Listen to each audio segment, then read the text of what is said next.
أسمو وأجتاز السماء جلالا RK مشاعرہ media. صدر محترم، معزز علماء کرام، بزرگوں اور دوستوں، عزیز ساتھیوں اور میری پس پردہ سننے والی ماں اور بہنیں،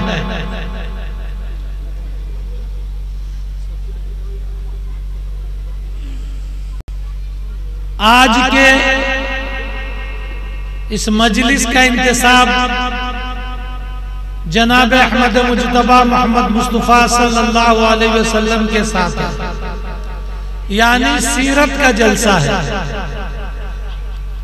ایک ہے سیرت، ایک ہے صورت۔ حضور کے سیرت بھی قابل قدر احترام، حضور کی سیرت بھی قابل قدر صد احترام۔ حضور کے اخلاق کا یہاں پر تذکرہ ہوگا۔ حضور کیسے تھے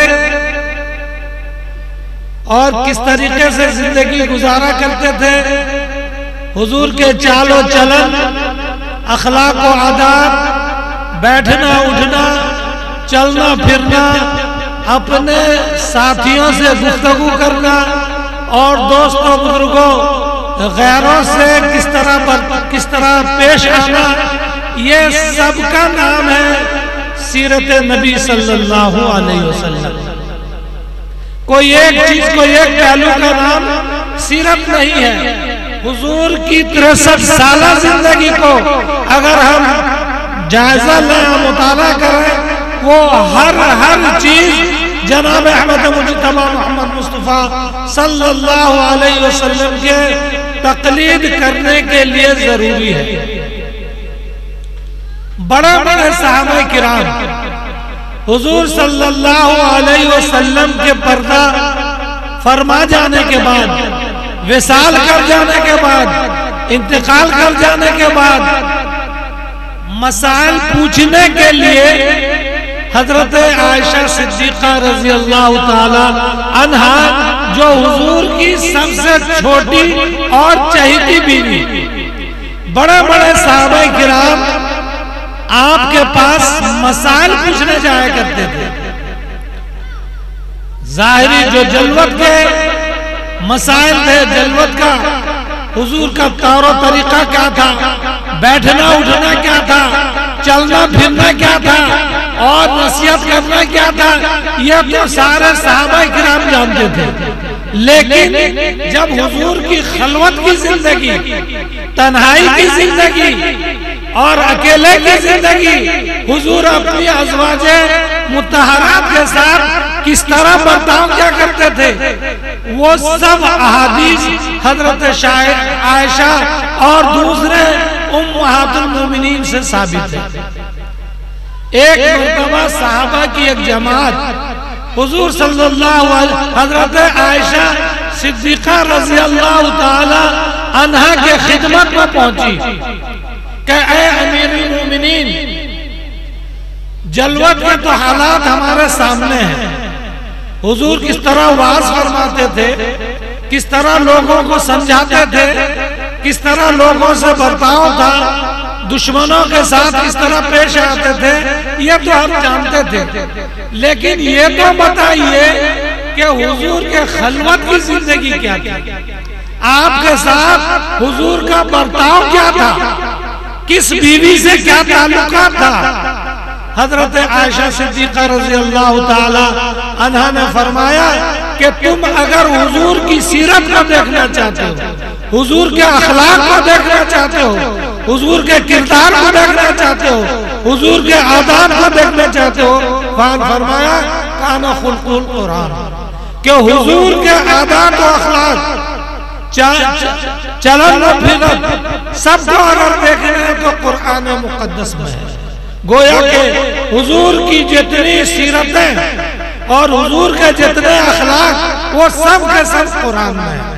اسی لیے جب حضور صلی اللہ علیہ وسلم کا وصال کا وقت آ گیا اور قرآن مقدس کی آخری آیت نازل ہوئی، الیوم اکملت لکم دینکم واتممت علیکم ونعمتی رضیت لکم الاسلام دینا، بڑے بڑے صحابہ کرام حضرت فاروق اعظم، ابو بکر صدیق، عبداللہ ابن عمر یہ سمجھ گئے کہ اب حضور کا آخری وقت آ چکا۔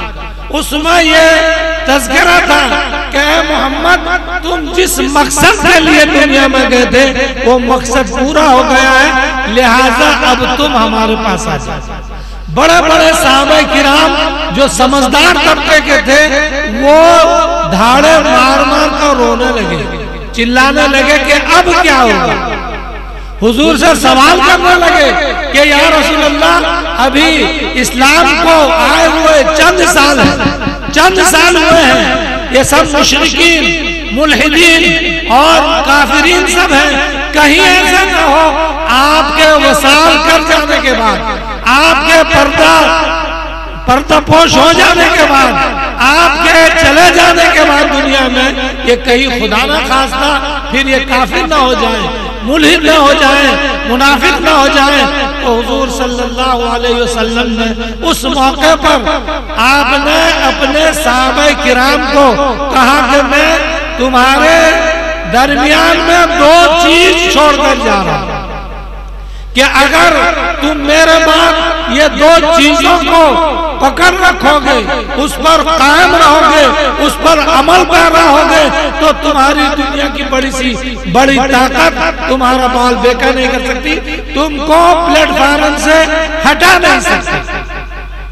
گویا ایسا ہی ہوا۔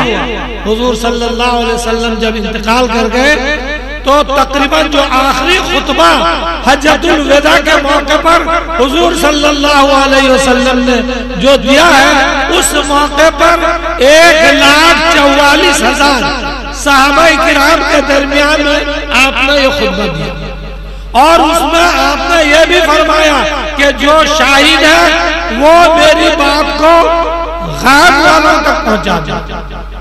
کتابوں میں لکھا ہے کہ حجاز میں، پورے حجاز میں 1,44,000 کے تعداد کے مقابلے میں صرف حجاز میں 25,000 صحابہ کرام وہاں مدفون ہیں، اور بقیہ سب کے سب الہ کلمت اللہ کو لے کر، اللہ کے احکام کو لے کر، حضور کے فرمان کو لے کر سارے دنیا میں پھیل گئے۔ تو دوستو بزرگوں، حضور نے فرمایا تھا کہ وہ دو چیز کیا ہے، ایک کتاب اللہ، اللہ کی کتاب، اور ایک میری سنت۔ تو اس لیے میں یہ کر رہا تھا کہ میں نے جو قرآن مقدس کی آیت تلاوت کی، اس کا مطلب یہی ہے کہ حضور صلی اللہ علیہ وسلم کی ذات ہمارے لیے نمونہ ہے۔ حضور کے باتوں کو، حضور کے اخلاق کو، حضور کے آداب کو اگر ہم سیکھنا چاہیں، دیکھنا چاہیں، عمل کرنا چاہیں تو ہم قرآن کو دیکھیں، قرآن کو سیکھیں، قرآن پر عمل پیرا ہو، تو گویا کہ حضور صلی اللہ علیہ وسلم کے بتائے ہوئے طور و طریقے پر چلے۔ حضور کے تو انگنت معجزات تھے۔ حضرت عائشہ صدیقہ رضی اللہ تعالی عنہا فرماتی ہیں کہ جب حضور صلی اللہ علیہ وسلم گھر پر تشریف لے آتے تھے اندھیرے میں بھی، فرماتی ہیں کہ میں سوئی میں دھاگا پیرو دیتے تھے، اتنی ان کی روشنی تھی۔ اور فرماتی ہیں کہ کبھی کبھی حضور جب تشریف لاتے ہم لوگ آٹا بیلتی یا گوندتی تھی تو جناب احمد مجتبی محمد مصطفیٰ صلی اللہ علیہ وسلم روٹی پکانا بیٹھ جاتے تھے، روٹی سیکنا بیٹھ جاتے تھے۔ جس طرح وہ باہر کام کرتے تھے صحابہ کے ساتھ، اسی طرح اپنی ازواج مطہرات کے ساتھ حضور کا یہی عمل تھا، یکسوئی تھا۔ یہ نہیں کہ ہماری بیوی ہماری پیر کی جوتی بن کر آئی، بلکہ حضور نے سب اپنی ازواج کے ساتھ برابر کا تعلقات رکھا۔ حضور کی 11 بیویاں تھیں اور باری باری سب کے پاس جاتے تھے اور سب کا حق ادا کرتے تھے۔ ایک موقع پر ایسا ہو گیا کہ حضرت سودا غالباً ان کی بیوی کا نام تھا، حضور وہاں گئے، حضرت سودا نے شہد پیش کیا۔ عورت تو عورت ہوتی ہے، ٹیڑھی پسلی سے پیدا ہوتی ہے، بہرحال ان کے یہاں شہد کھانے میں تھوڑی سی دیر ہو گئی۔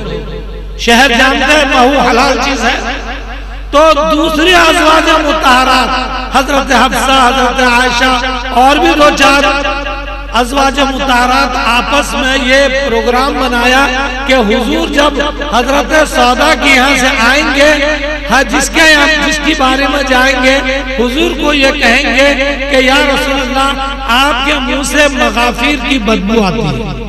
مغافیر یعنی ایک بدبو قسم کا کھانا ہوتا تھا، تو جس کے پاس گئے وہ وہی بات کہی۔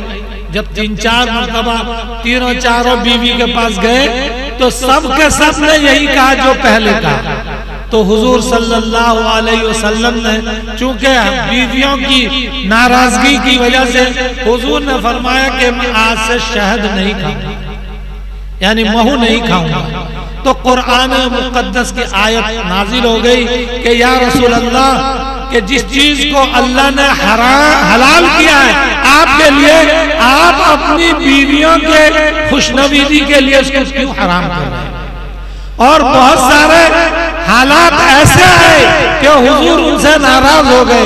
واقعہ بہت زیادہ لمبا چوڑا ہے، میں اس میں جانا نہیں چاہتا، علماء کرام کی مجلس ہے اور وقت بھی بہت مختصر ہے۔ مختصر یہ ہے کہ حضور صلی اللہ علیہ وسلم کے زندگی کو اگر کوئی ان کے اخلاق کو اگر کوئی بتانا چاہے، اس پر عمل کرنا چاہے تو ہزاروں رات بھی جائے گی۔ مختصر یہ اللہ کے حبیب نے قرآن میں اللہ نے فرمایا کہ لَقَدْ كَانَ لَكُمْ فِي رَسُولِ اللَّهِ أُسْوَةٌ حَسَنَةٌ، کہ میں نے تم لوگوں کے لیے جناب محمد رسول اللہ صلی اللہ علیہ وسلم کی ذات کو نمونے کے طور پر بھیجا ہے۔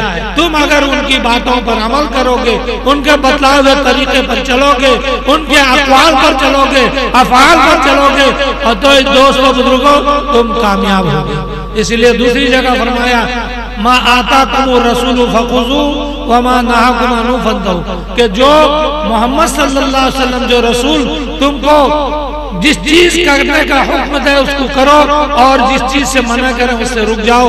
اللہ تبارک تعالی ہم سبوں کو حضور صلی اللہ علیہ وسلم کے بتائے ہوئے طور و طریقے پر چلنے کی توفیق عطا فرمائے۔